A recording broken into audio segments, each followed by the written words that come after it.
KTO Radio présente À haute voix, la lecture intégrale des œuvres spirituelles majeures. Aujourd'hui, l'Oblat de Joris Karl Huysmans.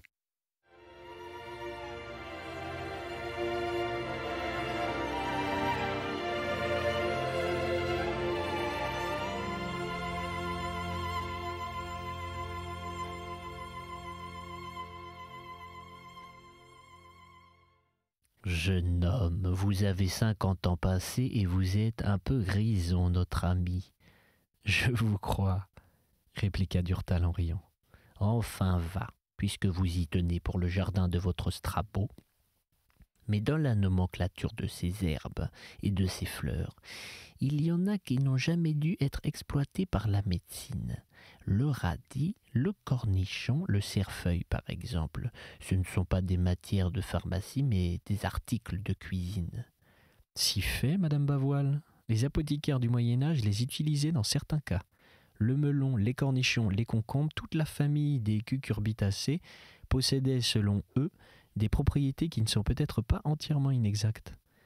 Ils croyaient qu'un emplâtre de chair de melon guérissait l'inflammation des yeux, que le jeune cornichon était apte à apaiser les vomissements causés par la chaleur du ventricule, que les feuilles appliquées avec du vin en liniment mataient les accès de rage. Quant aux vertus du radis, elles sont douteuses. Par contre, le cerfeuil est noté tel qu'un diurétique et un résolutif dont on usait pour résoudre l'engorgement laiteux des seins. Le melon était, en tout cas, en dehors de ses autres qualités, déjà reconnu comme un laxatif, et sa réputation n'a pas varié. Et puis si vous saviez combien ça m'est égal que les favorites de Strabo aient des propriétés médicinales, ou n'en aient pas, mon point de vue est autre. Ce parterre, plus ou moins attrayant par ses couleurs et par ses formes, n'est pour moi qu'un tremplin de saut en arrière, qu'un véhicule reculé de songes. Je suis parfaitement homme à m'imaginer, en le regardant, le bon abbé bénédictin, Walafrid, taillant et arrosant ses élèves, faisant un cours de botanique médicale et céleste, à des moines de rêve, à des saints, au milieu d'un site enchanté dans une abbaye idéale, dont l'image, à l'envers, court, ridée par la brise, dans le miroir azuré d'un lac. Enfin, si cela vous amuse, moi je veux bien, repartit Madame Bavoil.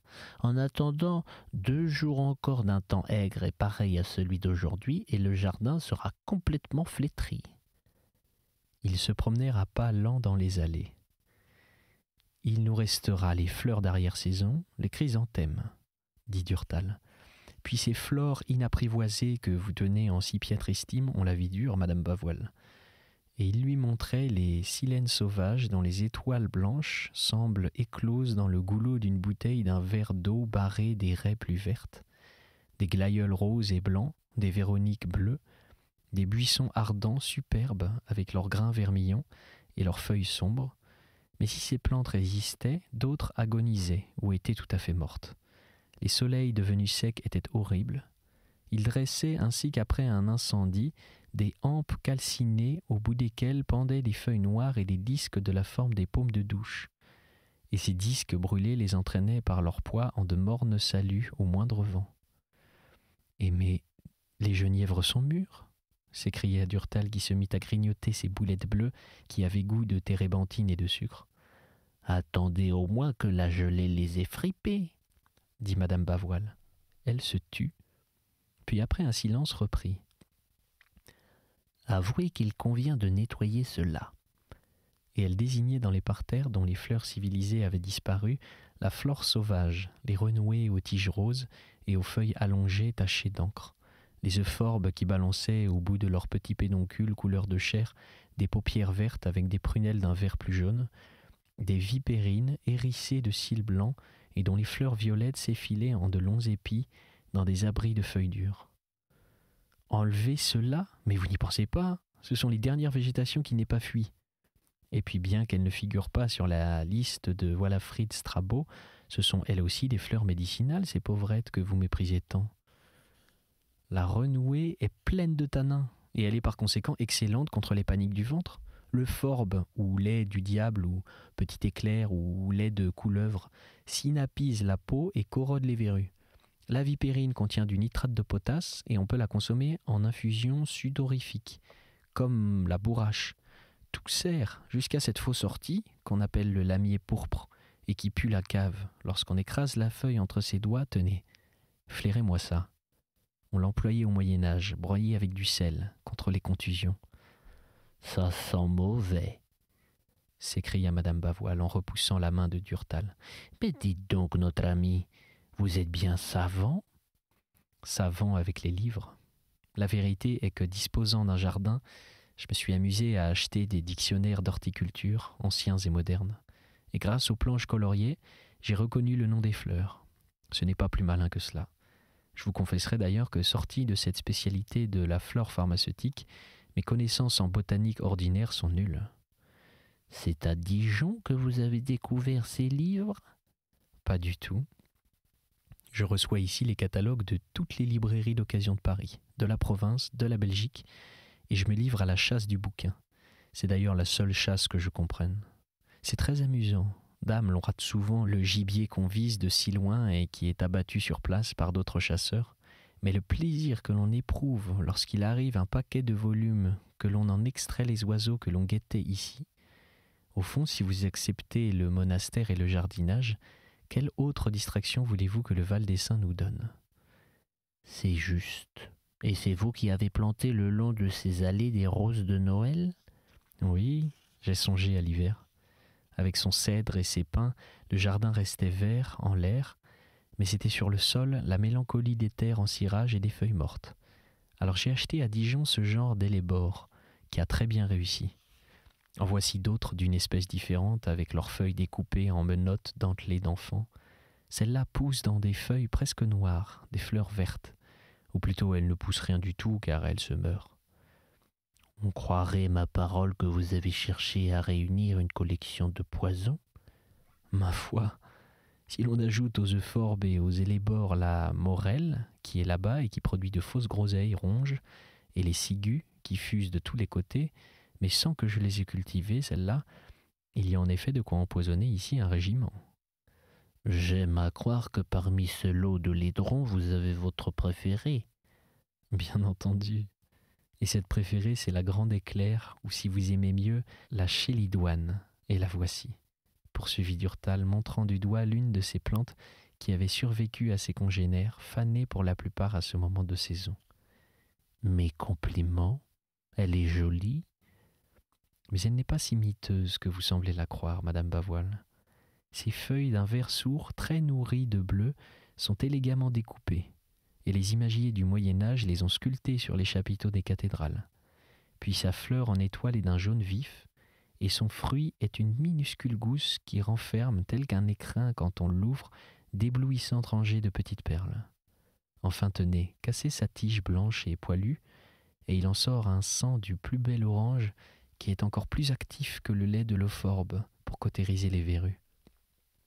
Au Moyen-Âge, dans les cours des miracles, les mendiants qui simulaient des infirmités pour apitoyer les passants mélangeaient le suc de ces deux plantes et se fabriquaient avec des plaies hideuses mais indolores.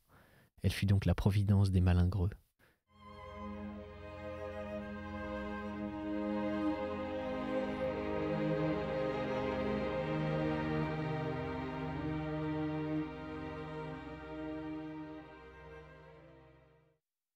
À cette même époque, elle fut aussi le sujet des plus bizarres des légendes. L'on était convaincu que, posée sur la tête d'un malade, elle chantait s'il devait trépasser et pleurait s'il devait guérir. Ce qui ne fait pas, je l'avoue, son éloge. L'on s'imaginait encore que si les petites hirondelles perdaient la vue, leur mère la leur rendait rien qu'en leur barbouillant les yeux avec le jus de cette plante. La chélidoine est donc à la fois décorative et médiévale, malfamée et utile. Et vous voudriez, Madame Bavoil, que je ne commisse point des folies pour une pareille fleur ? Mais Madame Bavoil ne l'écoutait plus. De la place où elle était, sur une petite hauteur, elle voyait par-dessus le mur en contrebas sur la route. « Voilà, s'écria-t-elle, Mademoiselle de Garembois. » Ils allèrent ensemble à sa rencontre et arrivèrent en même temps qu'elle à la porte. « Bonjour, monsieur mon frère. » dit-elle à Durtal. « Et bonjour, la maman Bavoile. Tenez, débarrassez-moi de cela. » Et elle tendit un paquet. « C'est du nanan que je vous apporte. »« Oh, la gueuse !» s'exclama madame Bavoile en riant. « Ce sont encore des gourmandises, et serrées dans des petits pots. Oui, je les sens sous le papier, ça doit être au moins des confitures. »« Vous n'y êtes pas, » répliqua mademoiselle de Garambois qui, sur l'invitation de Durtal, monta avec madame Bavoile dans le cabinet de travail. « Je suis lasse, je m'abalourdis, » fit-elle avec une moue amusante, en se regardant avant de s'asseoir dans la glace. « Voyons, causons sérieusement. Figurez-vous que j'ai reçu d'une amie qui réside dans le Midi des pots de graisseron qu'elle prépare elle-même et qui sont à se lécher les doigts. » « Des graisserons ?»« Des rillettes d'oie, si vous aimez mieux. Attention maintenant, car je vais vous révéler les diverses manières de les accommoder. La plus rustique façon consiste à les étaler avec du beurre sur du pain de maïs préalablement rôti. »« Et où diable voulez-vous que je trouve du pain de maïs ?» s'écria madame Bavoile. « À défaut de cette sorte de pain, continua imperturbablement mademoiselle de Garambois, vous coupez de minces tartines de pain ordinaire, vous y écrasez dessus votre beurre et vos graisserons et vous les faites griller. Mais les gourmets ne sont pas d'accord sur le point de savoir s'il vaut mieux griller la tartine avant ou après que les rillettes y ont été étendues. C'est à vous à résoudre cette importante question. D'autres personnes, je dois le confesser, se bornent à les manger à froid, sans préparation aucune. Celles-là sont indignes de savourer ce précieux mets. Quant aux fines bouches, elles refuseraient d'y toucher s'il n'était conditionné d'après la formule que voici. Ouvrez bien les oreilles, madame Bavoile.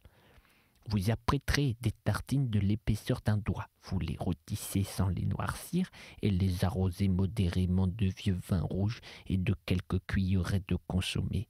Puis vous enduisez d'une couche de graisseron ces tartines. Vous les recevrez avec un mélange très léger de moutarde et de beurre. Vous y ajoutez du poivre et de la muscade selon votre goût et vous replacez ces tartines sur le grill le temps de les réchauffer en dessous seulement. Vous les servez enfin sur une assiette chaude, après les avoir baignés d'un généreux cognac que vous allumez.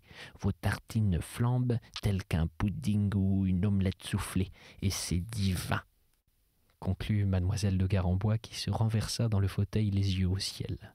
« Est-ce Dieu possible ?» soupira madame Bavoile en joignant les mains. « Qu'est-ce qui est possible ?» demanda en riant mademoiselle de Garambois. Qu'une personne pieuse soit ainsi tentée par le démon de la gourmandise et puisse inventer des choses pareilles. Mais je n'invente rien, je me borne à propager, madame Bavoile. Durtal examinait en souriant sa sœur l'oblate. Sa physionomie était toujours pour lui un sujet de surprise, car il ne parvenait pas à s'expliquer l'incomparable grâce et l'extrême jeunesse, à certaines minutes, de ce visage de femme de 50 ans qui paraissait son âge à d'autres instants. Mademoiselle de Garambois était fort grosse et marchait un peu bamban, comme on dit dans le peuple. Vêtue par d'excellentes couturières de Paris, elle était fort élégante et portait des costumes de jeune femme, et ce n'était pas chez elle trop ridicule, car elle avait 17 ans lorsqu'elle souriait. Elle avait été très jolie et il lui était resté un teint soyeux, magnifique, des yeux d'enfant clairs, et surtout une bouche et un menton d'un charme mutin vraiment exquis. Il suffisait qu'elle fût joyeuse pour que les pas de doigts et les rides disparussent. De merveilleuses dents éclairaient sa petite bouche, et une fossette dansait ingénue, et pourtant avec un petit air de se ficher du monde dans le menton. Penchée un peu en avant, les deux mains sur les bras du fauteuil, en une pose qu'elle affectionnait, mademoiselle de Garambois remuait alors un peu la tête, et la figure de la fillette aimable et espiègle, dont elle avait l'âme, surgissait. Elle avait en effet la gaieté de l'enfant et son innocence, et elle avait surtout une bonté et une charité qui la faisaient, elle qui se traînait si péniblement, courir tout le village afin de panser les plaies et de changer le linge des malades. Cette femme si soignée pour elle-même, qui chez elle aurait sans doute hésité à laver la vaisselle, perdait tout dégoût, ou plutôt le surmontait quand il s'agissait de rendre service. Et Dieu sait, chez les paysans malades, auprès de femmes et d'enfants négligés, les répugnantes besognes qu'elle devait accomplir.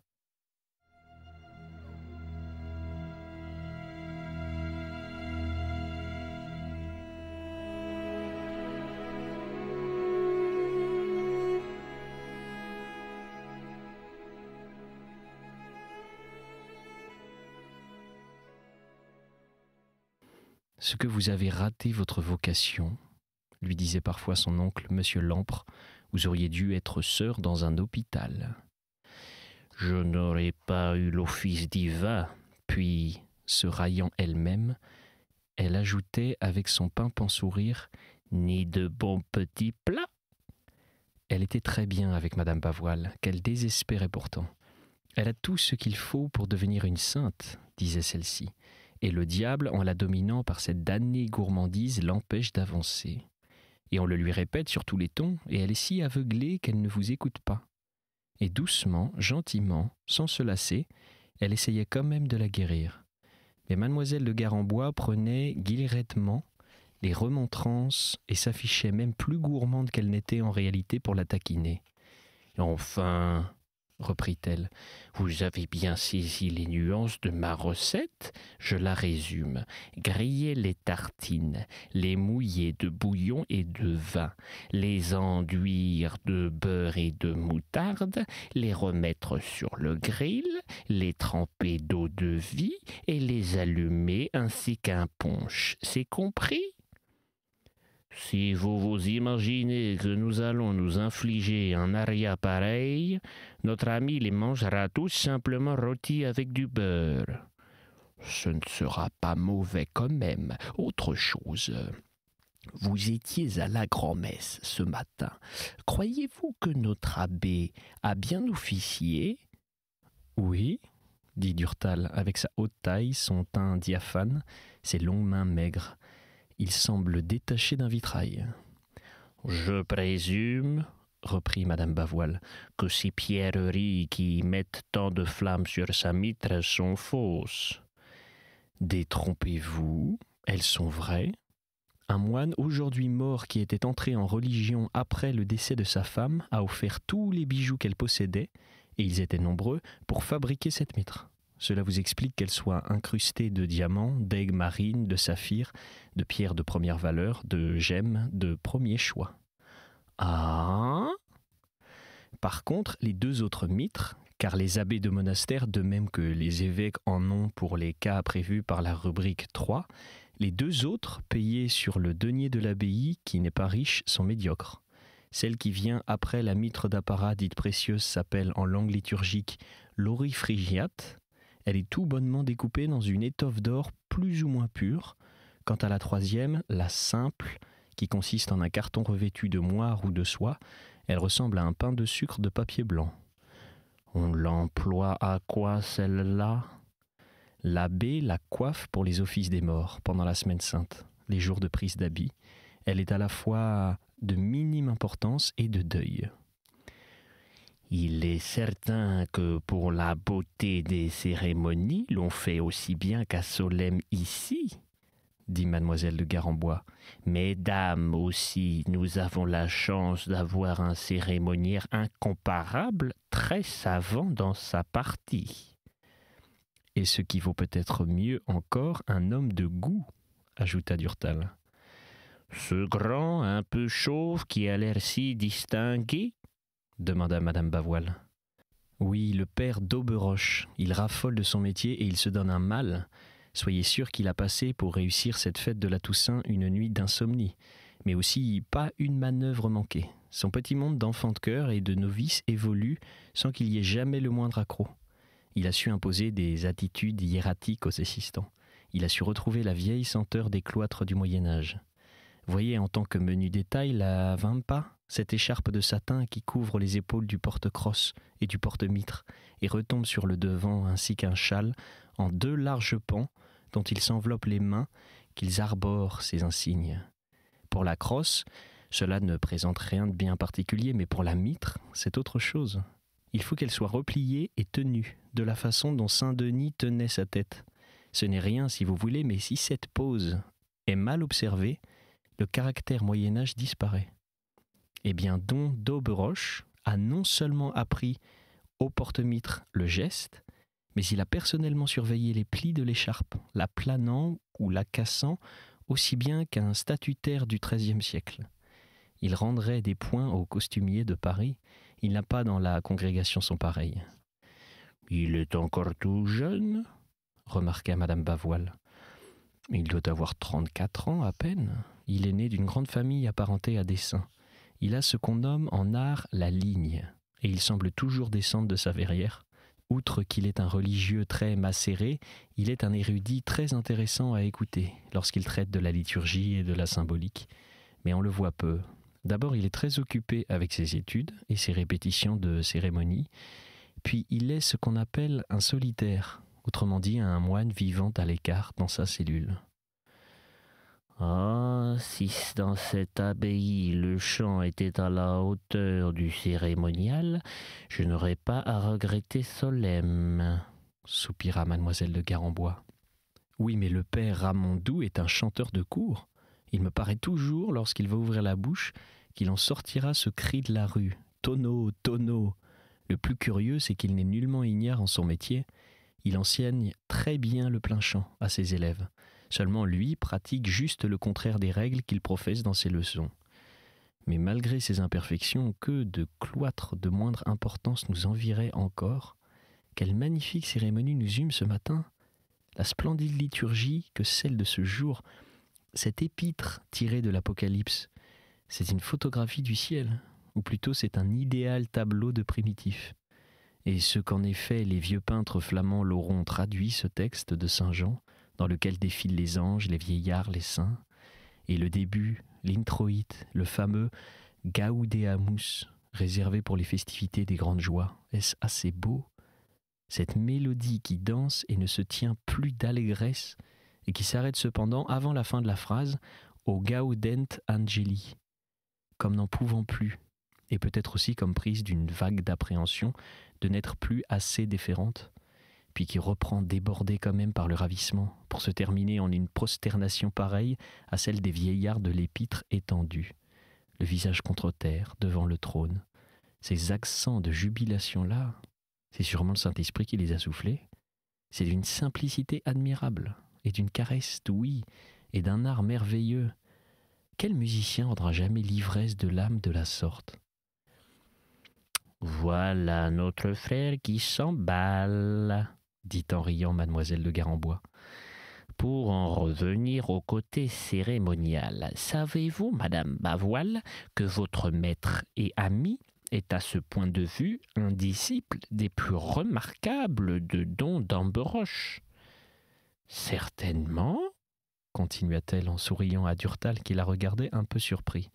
Je n'avance rien à la légère, car si je ne vous ai pas vu officier le jour de votre prise d'habit, j'ai appris justement après par ce père que vous aviez été d'une tenue étonnante. Bref, que vous aviez ce que vous nommiez, il y a quelques instants, la ligne. Oui, parlons-en, vous vous fichez de moi, mademoiselle Loblatte. Mais oui, parlons-en, s'écria Madame Bavoil. Puisque ce cachotier ne m'a jamais raconté comment cette fête s'était passée. On ne lui extrait que des oui, ce n'était pas mal, et un point, c'est tout. Voyons, vous qui êtes au courant, donnez-moi des détails. Vous me rectifierez si je me trompe, dit mademoiselle de Garembois à Durtal qui roula une cigarette et affecta l'attitude désintéressée d'un homme que ces histoires ne concernent pas. C'était le jour de la Saint-Joseph de l'an dernier, c'est-à-dire il y a près de 8 mois, l'avant-veille de la fête de Saint-Benoît. L'on a choisi ce jour-là pour la prise d'habit afin que la profession pût avoir lieu l'année suivante, le jour même de la Saint-Benoît, le noviciat étant ainsi que celui des moines d'1 an et 1 jour. C'est exact ? Durtal approuva du chef. Après les 2e vêpres de Saint-Joseph, l'on monta dans la chapelle du noviciat où personne ne peut pénétrer que les moines. Et encore faut-il que les pères qui n'y exercent pas de fonction soient autorisés. avec l'agrément du maître des novices par le père abbé, car le noviciat est clos pour tout le monde indistinctement. Pour nous autres femmes surtout, dit madame Bavoil. Les femmes, la règle est formelle. Si elles mettent seulement le bout du pied dans la clôture d'une abbaye, elles sont frappées d'excommunication, ipso facto, par ce seul fait. Mais je continue. La chapelle où a lieu la scène que je vous narre, je ne la connais par conséquent pas. J'espère cependant que monsieur notre frère consentira, après mon récit, à nous la décrire. Il y avait réunis là quelques prophètes, les novices, le maître des cérémonies, le maître des novices et le zélateur, et en l'absence du père abbé, le prieur qui officiait. C'est toujours exact ? C'était À Haute Voix, une émission de KTO Radio. Aujourd'hui, l'Oblat de Joris-Karl Huysmans. Lecture, Pierre Deveau. Captation et réalisation, Aymeric Plouminec et Thibaut Dagalier. Une émission disponible en podcast sur ktoradio.com et sur l'application KTO Radio.